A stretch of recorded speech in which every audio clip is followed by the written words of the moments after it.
Esse já é o sexto ano que o Papa Francisco queria que toda a igreja espalhada pelo mundo inteiro pudesse, de fato, olhar com carinho a palavra de Deus.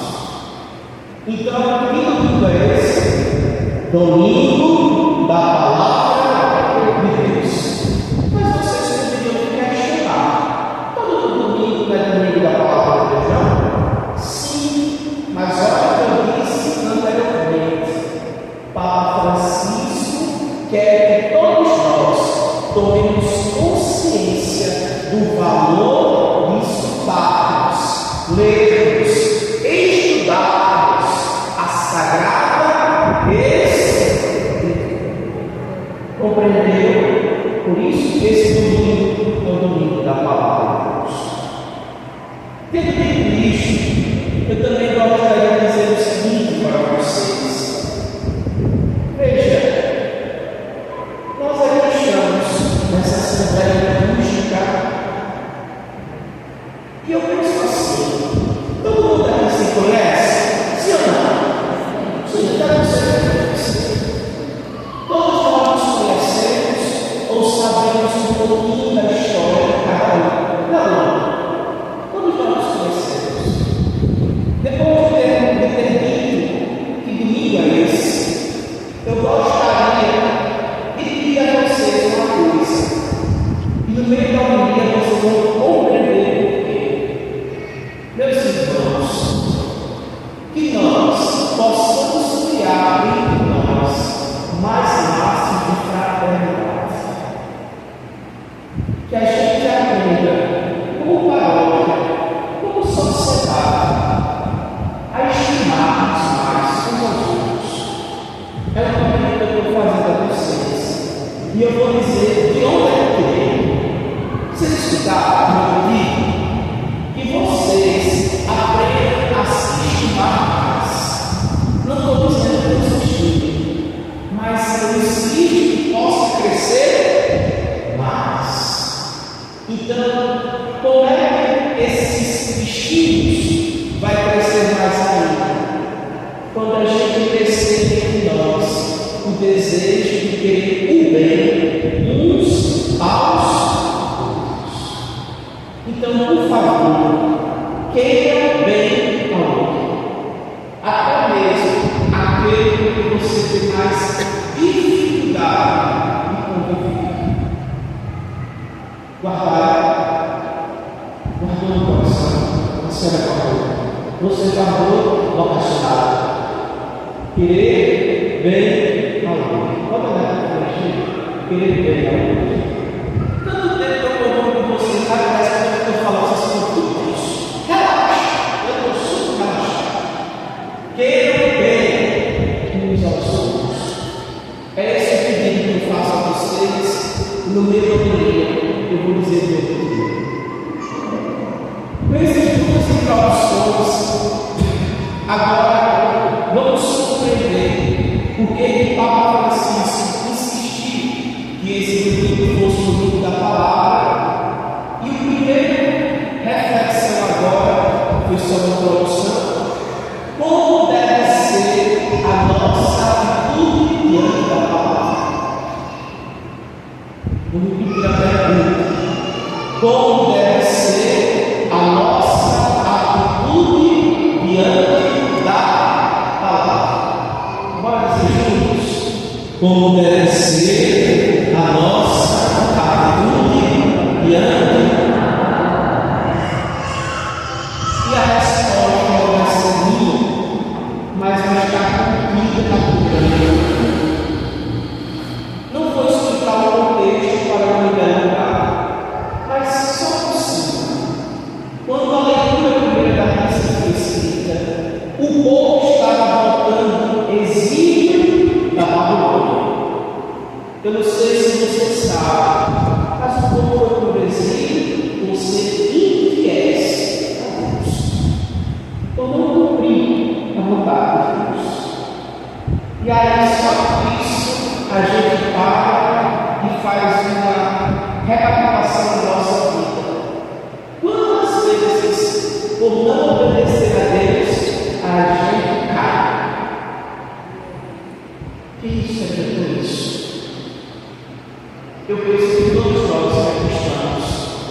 Quando nós não obedecemos a Deus, a gente cai. Infelizmente, se ficar, ainda não é pecado. Pois é. Mas veja o que aconteceu. Aconteceu que o sacerdote ficou de pé e começou a proclamar a lei. E qual foi a atitude do povo? O povo começou a se comover, o povo começou a chorar, uns começaram a mudar, mas outros, e quase todos, ficaram tristes. Porque quando escutavam a palavra de Deus, percebiam o quanto Deus é bom, o quanto Deus é fiel, e percebiam também o quanto o povo tinha sido infiel. Então foi proclamada a leitura, e o que é que o povo disse? Foi amém? Amém. É uma liturgia. O que a gente, depois que alguém proclama a palavra do Senhor, graças a Deus, graças a Deus, que essa palavra foi proclamada. Então, terminando a leitura, tem um versículo belíssimo que diz assim: a alegria do Senhor é a vossa força. Que palavras! Bora dizer juntos para decorar? A alegria do Senhor é a nossa força. Ô Frei, você não respondeu a pergunta. Como a gente deve entender a palavra? Aqui está a resposta, de maneira subliminar. A atitude de alguém que está diante da palavra que é proclamada, não é apenas a atitude de um mero ouvinte que entra por aqui e sai por aqui, mas de alguém de fé, porque a palavra que está sendo proclamada é a palavra de Deus para minha salvação. Já tem a resposta. Por isso que o Papa Francisco pediu que esse domingo os católicos todos tomassem consciência diante da proclamação da palavra. Abram o coração cheio de fé, escutem não tão somente com os ouvidos, não tão somente com o entendimento, não tão somente com os afetos, mas admirem dessa palavra, porque essa palavra é palavra de salvação. Essa palavra é salvação, e escutar essa palavra é a nossa alegria, porque essa palavra é a nossa força. Guardar no coração, essa palavra é a nossa alegria e é a nossa força. Antes de adiante, eu vou fazer uma pergunta para vocês. Eu não quero a resposta. Qual foi a motivação pela qual vocês vieram isso hoje? Queira Deus e tenha sido porque vocês estavam com sede de escutar a palavra. Essa palavra, a semana que inicia, não tem sentido. Por isso que o grande Frei Daniel dizia: um domingo sem missa é uma semana sem Deus. Um domingo sem escutar a palavra de Deus não tem sentido. Eu posso me acordar, preparar um café bem gostoso, ir trabalhar, ir lá na serra ver os arroz, mas está faltando o essencial, a palavra de Deus. Guardou. Por isso que o salmista e aqueles jovens ajudam a rezar: tua palavra, Senhor, é espírito e vida. Diga para decorar, para levar para baixar no Instagram, coisa bonita. A tua palavra, Senhor, é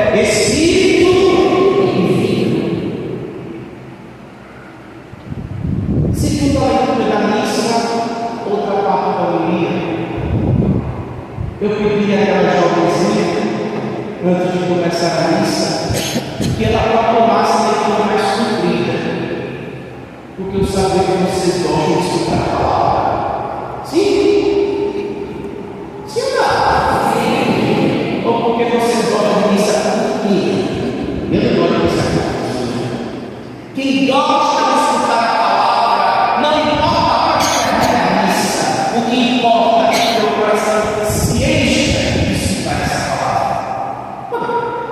Então, vocês escutaram a segunda leitura da missa? É uma catequese. Uma catequese sobre o quê? A igreja. É a igreja. Nossa, quem foi que fundou a igreja?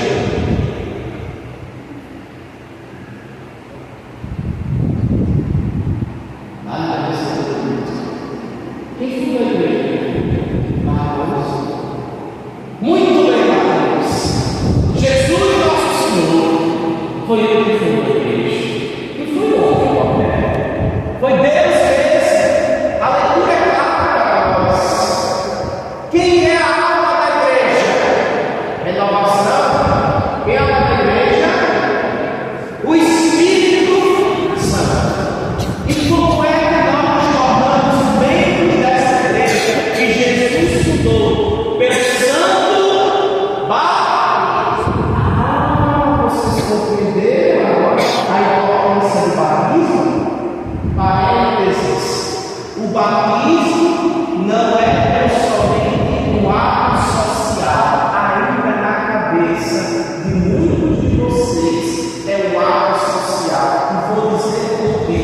Porque a preocupação é a roupa. Quem vai ser padrinho madrinha que escolhe toda a troncha, muitas vezes por sinal dos pais. E a festa depois? A alegria do batismo é receber o Espírito Santo de Deus. E o sinal é a água. Todos nós somos batizados no Espírito Santo. O Espírito Santo age em nós. Não esqueça disso, não, minha gente. Por favor, desperte. Deus age. E Deus também quer que, escutando a sua palavra, nós sejamos palavra de Deus pela proclamação de nossas palavras para a vida do mundo. Minha gente, desperte. E o Espírito Santo em nós forma-nos o corpo da igreja. O corpo da igreja somos nós. E a cabeça da igreja é Jesus Cristo. Mas só essa leitura. E todos nós somos membros e dela participamos. E cada um de nós somos importantes dentro do meio da igreja. Você, meu filho, é muito importante. Se você falta na paróquia, faltou um pedaço do corpo de Cristo. A leitura foi tão bonita que diz assim: se o membro sofre, os outros também sofrem. Agora, puxe na cabeça e agora vocês vão entender porque eu fiz aquele pedido. Se estimem e se queiram bem, porque foi isso que a leitura pediu. Se amem, se queiram bem. Entre nós, não precisa ter divisão, porque quem nos une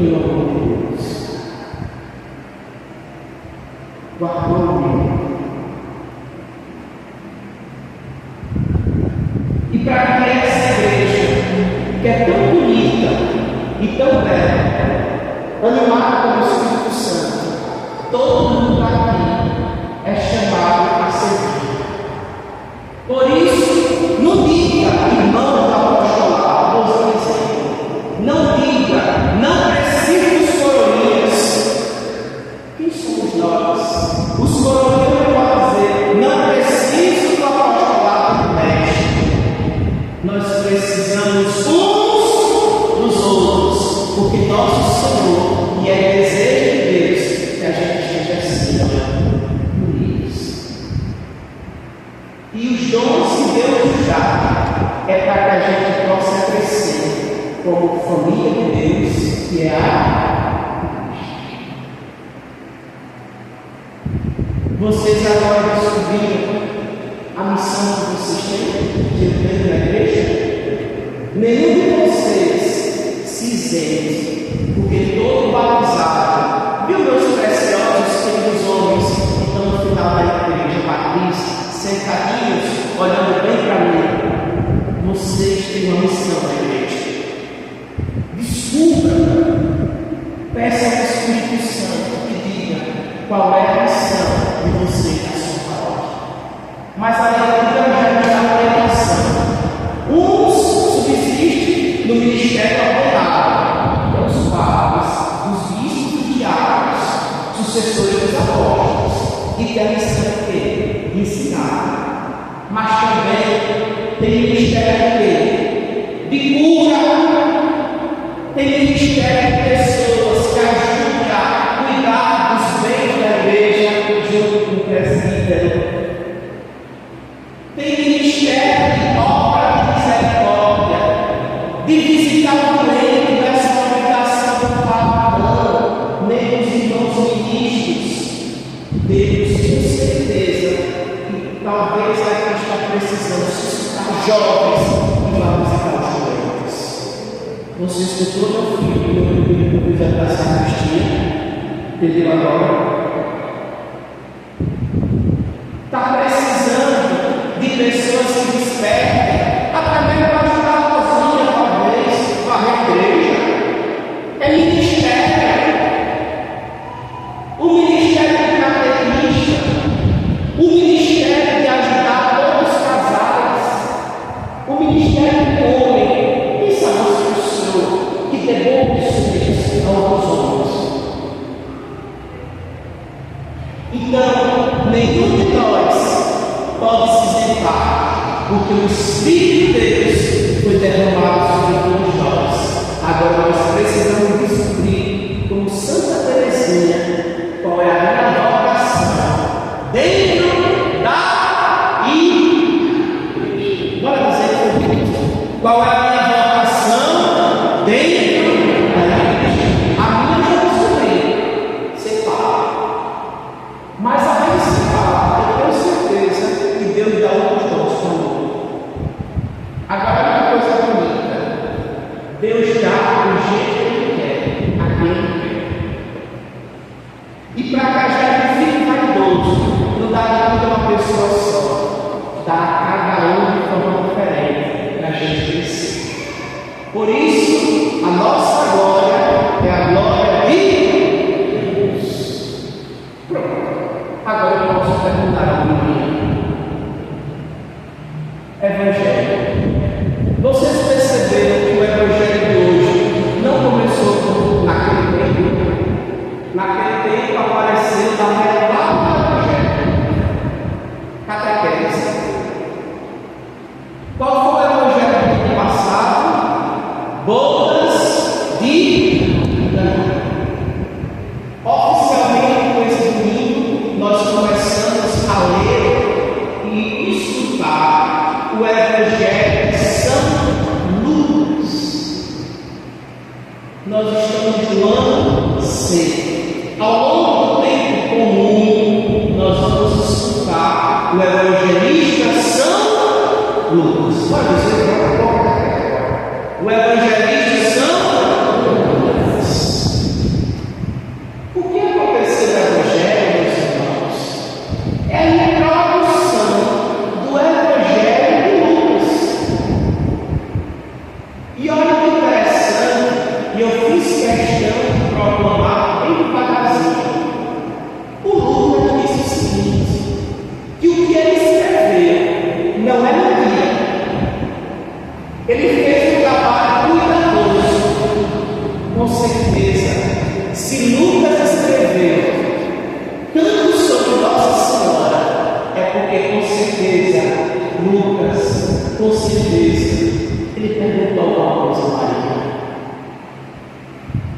Tudo que está escrito aqui não é mentira. Depois vocês podem olhar com paciência, se assim quiser. A palavra é clara,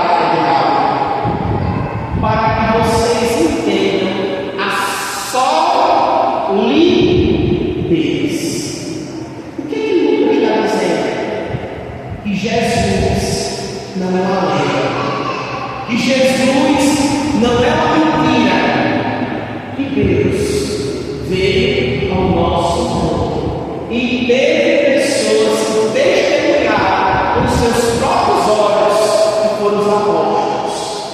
Portanto, olha que coisa linda, meus irmãos, a fé que professamos foi Deus mesmo que quis, que desejou, que depois de 2025 anos nós estivéssemos hoje aqui nessa igreja, celebrando a Eucaristia. Isso é muito forte. É desejo de Deus que nós estarmos aqui, porque a nossa fé ela é sólida, não há risco de dúvidas nenhuma. Guardaram? E agora eu vou oferecer uma imagem para vocês. Me acompanhe, por favor. Imagine que vocês há muito tempo estavam esperando uma visita. Imagine, por favor, uma visita, que toda essa visita chegasse, tudo ia ser revelado. Imagina, faça esse processo. Agora vamos entrar nesse cenário. Olha o que aconteceu. Era o dia de sábado, e aí, preste bem atenção. Jesus era um judeu piedoso e cumpridor direitinho das coisas. Então, se o mestre era cumpridor, não falte a missa aos domingos, porque o mestre fazia isso. Deixa parênteses. Jesus se levantou, foi até a estante, deram o livro do profeta Isaías. Ele fez o que vocês quiserem. Proclamou. Ele fechou o livro, entregou ao ajudante, como dizia o coroinha hoje. Todo mundo ficou aliviado com ele. Ele se sentou e disse assim: hoje se cumpriu o que vocês acabaram de escutar. Agora junte com a imagem que eu ajudei vocês a rezar. Quando essa pessoa que vocês estavam esperando há tanto tempo chegasse, o que disse no coração de vocês? Uma alegria não? Tremendíssima. Meus filhos, e aqui termino. Todas as vezes que nos reunimos para escutar a palavra de Deus, hoje Deus cumpre a sua vontade nas nossas vidas. O que nós estávamos esperando se cumprir, porque Deus veio ao nosso encontro. A palavra se fez carne e habitou alegres. Explodam de alegria, porque a cada dia a gente pode dizer com toda certeza: hoje se cumpriu o que Deus quer na minha vida. Para essa palavra e para essa vida.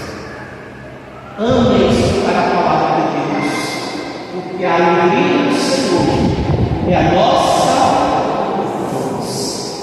Hoje se cumpriu. Para quem estava triste, para quem estava abatido, para quem estava com dúvida, para aquela senhorinha que estava abandonada, para aquele doente, levante a cabeça, abre o coração, porque hoje chegou a salvação.